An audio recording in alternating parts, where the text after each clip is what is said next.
À 120 kilos, j'étais résistant à l'insuline. Il y a ces accrochordons qui sont apparus là. Vous savez, c'est des petites excroissances de peau.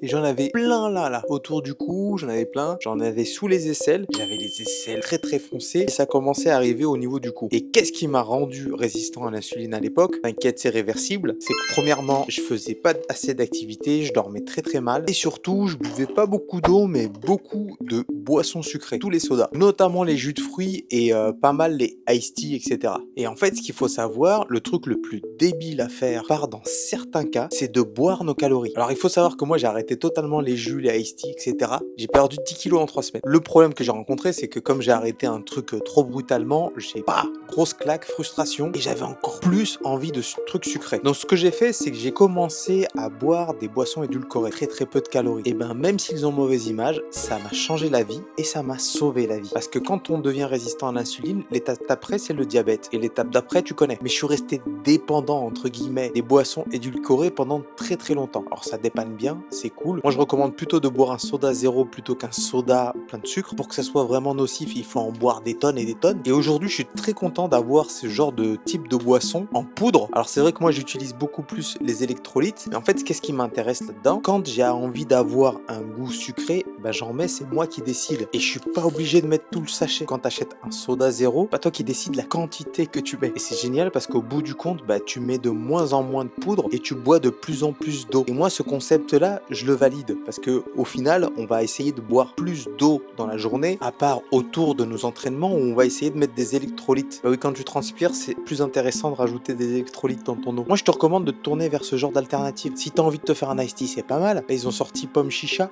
Pendant et après tes entraînements, un peu d'électrolytes, ton eau avec un peu de goût, c'est cool aussi. Et une boisson énergisante avec des édulcorants et de la caféine. Je te montre celle-là parce que c'est mon goût préféré. Et bien évidemment, le reste du temps, de l'eau. Moi j'aime bien mettre de l'eau pétillante, comme ça j'ai mon soda. Je sais qu'aujourd'hui il existe plein de marques. Mais Oli, il nous offre moins 10% avec le code Banana Gang, vous savez. Et bientôt il y a une surprise qui arrive. Alors gardez le smile, arrêtez d'avoir peur des édulcorants. Et si vous voulez que je vous donne les édulcorants les plus safe dans une autre vidéo, mettez-moi des petits morceaux de sucre en commentaire. Allez, à bientôt.